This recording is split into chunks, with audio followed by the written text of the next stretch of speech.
week one of the 2025-2026 NBA season was entertaining for a variety of reasons. One of which, though, was that there were 116 different models of shoes worn on the NBA hardwood during week one.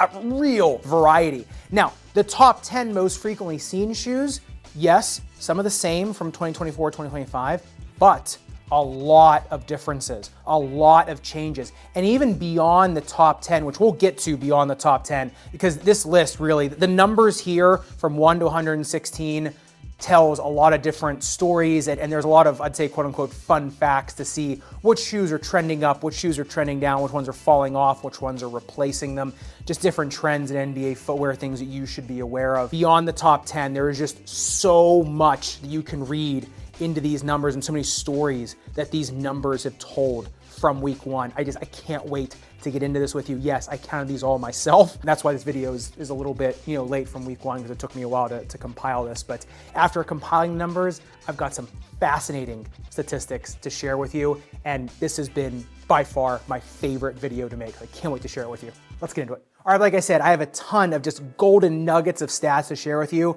But let's start off with the one probably everybody wants to hear. What are the top 10? So let's start with number 10, and that is the Nike Kobe 8. Ironically, 10 different players wore that shoe during week one. Now the Kobe 8 is perennially a top shoe that you see. It is always one of the most common shoes you see. Now, the interesting thing is from week one till the end of the season, the top 10 and the top 30, whatever, it's gonna change so much because players are gonna get injured. New shoes are gonna come to the market. People are gonna start trying things. People are gonna start going through quote unquote, rotations of shoes. So I think it's gonna be really interesting to see, yeah, the Kobe 8's always at least a top shoe, maybe not top 10, but it's always a top shoe. It will be interesting to see though, where those numbers go from there. Because interestingly enough, at number 9 was the KD 16. Now that had 12 different players using the KD 16. Now, as we know, the KD 16, a lot more forgiving than the 17s and the 18s. And yeah, you'll see what happens between the 17 and the 18. Now, ironically enough, the KD 18 came in at number 8 with only one more player wearing the KD 18 versus the KD 16. Now, interestingly enough, the KD line got a ton of love during week one.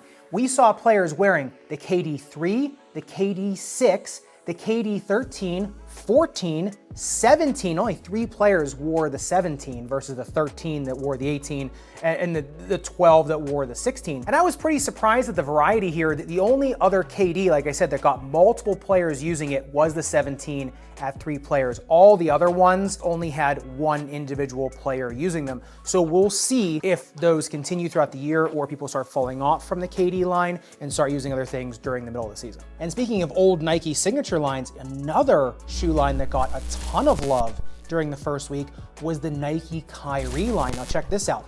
People are still using a lot of Kyries. The Kyrie 2, 3, 4, 5, and 7 were still all being used, with the Kyrie 7 actually having 4 individual players using that shoe. So that line is still getting a ton of love from players. And I think that the 7 still, 4 different players using it is a lot. It is a lot more than a lot of other brand new shoes. Just for some context, the Donish U7 had 4 players using it. The Hezilo V2 had 4 players using it. The Next Gens had 4 people using it. So did the Tatum 4s. So really, and the AE1 Low only had 5, right? GT Hustle 3 only had 5. So the Kyries still really holding their own even versus newer models. All right, but getting back to the top 10, coming in at number 7, actually this was a tie with the KD 18. I got too excited and I forgot that it was actually a tie. But coming in at number 7, tie for number 7, number 8, it was the Harden 9 with 13 individual players using that. Now coming in at number 6, this was the surprise to me to end all surprise, just because the shoes are so similar and you would think the sponsored athletes would probably be encouraged to use the newer model.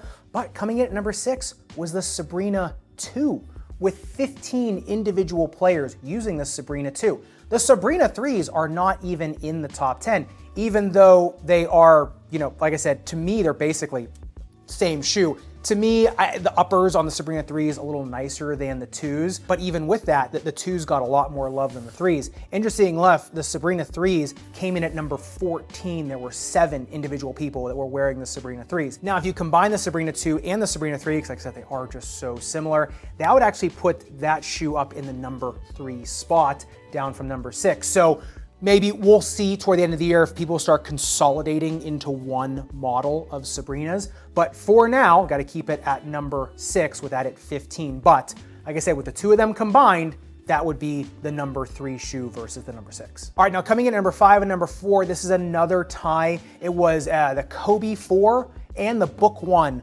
both with 17 individual people using it. Interestingly enough, Devin Booker uses a not only just player exclusive lasted shoe, but he actually has one that has a flange built into his that the stock ones do not have. Now, other players that use his shoe in the NBA do not get that extra lateral flange just put into his customs. I think some do, some don't. Now, coming in at number 3, this one kind of jumped up a little bit with 20 individual people using it, but number 3 was the Nike GT Cut 3. Now, I don't know how many people were actually using the GT Cut 3 versus the GT Cut 3 Turbo, or if they had a plate put in there as custom, you know, because a lot of these players do have a custom plate put in their shoes versus just this little super flexible TPU thing that does absolutely nothing. But and interestingly enough, that this shoe is getting a little bit more and more popular, and I do think it might be because of the Turbo option. Because I personally liked the Turbo quite a bit more than the GT Cut 3. But you start to see on this list where, you know, from the Sabrina 2, the Kobe 4, the Book 1, now the GT Cut 3, starting to see what is prioritized in the NBA. Flexible, speed-focused shoes, a lot of freedom of movement, lightweight type shoes, them using their own athleticism and their body to maintain stability versus an average Joe like myself who would need something a lot more supportive to get themselves through a game. And if you're enjoying digging into all these numbers, all the stories behind them, you'll want to check out this week's members only live stream. We're going to dig into even more numbers from all this because there is so much more to get to that I just couldn't, you know, just can't get to in one video, especially around some of the LeBron shoes and what was going on with those during week 1. So if you want to dive even further into the numbers further down this list, make sure you check out the join button below or click the link below to join the membership, because we do these every single week with members only live streams, usually digging into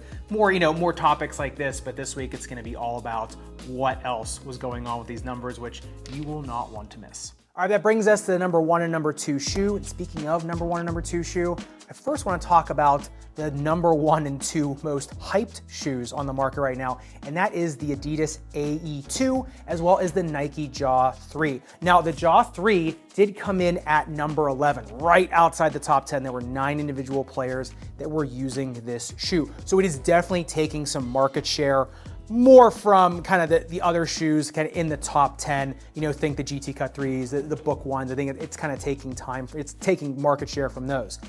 Interestingly enough though, the Dawn issues, so we're talking about Adidas here first, but let's talk about the Dawn issues as well. It'll kind of tie into the AE2.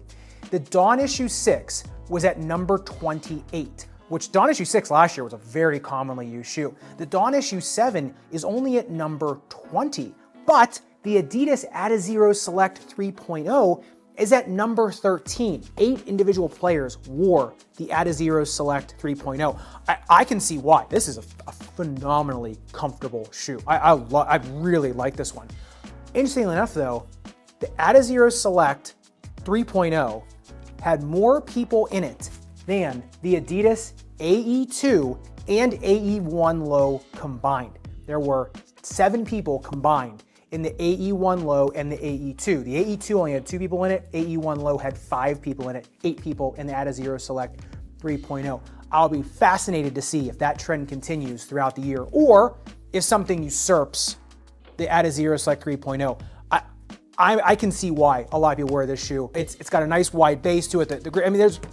It breathes well. There's a lot, pretty much, there's not a lot that goes wrong with this shoe, put it that way. It's just a very well-built, well-thought-out shoe. But I thought that was interesting that the 2 most hyped shoes, yeah, the Jaw 3 is really coming up on the rank, but the AE2, it's still kind of just in no man's land. We'll see once more people start trying it. Maybe they will like it, maybe not.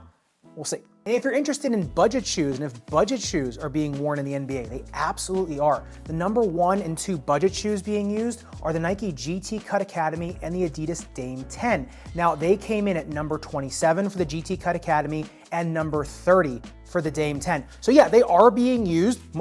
Honestly, the GT Cut Academy, I kind of like more than the GT Cut. I like the Turbo more than both of them, but the Academy I actually thought was a decent shoe. You can go back and watch my review of me saying that before.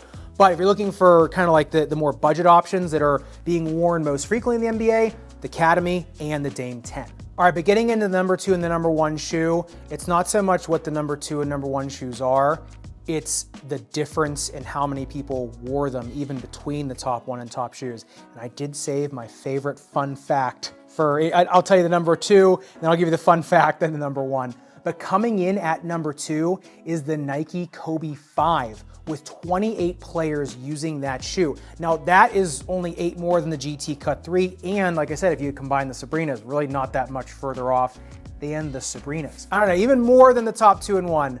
I think my favorite stat from looking into all these is how many players are in Skechers. There were 7 individual players using Skechers. Now that was across a couple models, right? But just Skechers in general had more than the AE2, had more than the Kobe 9 combined, right? Same as the Sabrina 3. The Jordan 40 only had 9 individual players using it. So almost as many people are in Skechers as in wearing MJ's flagship, which I thought was so interesting. And like I said, more than the AE2 and the Kobe 9 combined, right? So yeah, I mean, not a lot of players using each individual shoe except for the float. There was a few people using the SKX float.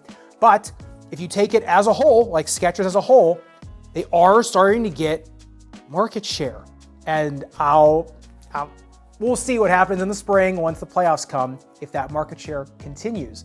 But I did think that was interesting that they're kind of closing in on the Jordan flagship line, the Skechers line, so that was pretty cool. Now, coming in at number 1, I'm sure you probably guessed it, it's the Kobe 6. But the interesting thing is, I think that the more interesting thing I should say is that there were 43 individual people using the Kobe 6. At number 2 was 28. Now at number 3, the GT Cut 3, it was more than double the number 3 shoe using. So the Kobe 6 is still by far the most commonly worn shoe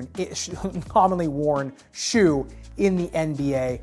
And you can see all these all these kind of Kobe clones in the top, right? Like the Jaws, the GT Cut 3s, the Books, right? For sure the Sabrinas, right? So you got all these shoes that are kind of trying to take the mantle of the Kobes, but the original, the OGs, are still kind of, really taking their shoes to the woodshed. We'll see if that continues throughout the year. I don't see the Kobe 6 being dethroned. I could see the Kobe 5. If one of these shoes gets kind of consolidated, or maybe the GT Cut 4 comes out and it's maybe a little more stable than the 3, we'll see. But yeah, I'd love to hear your thoughts in the comments down below about were you surprised at the numbers, at the top 10, at some of the other fun facts on this? And do you want to see this more often throughout the year? Would you like to see kind of follow-ups to this throughout the year? Make sure you let me know in the comments down below. And if you do want to see some other storylines in the beginning of this year's NBA season, like LeBron's sciatica, or why Victor Wembanyama keeps rolling around in his GT Hustle 3s, yet he doesn't sprain his ankle, want to check out either of those 2 stories, make sure you check out either one of these videos above and subscribe down below. I'll see you in the next video.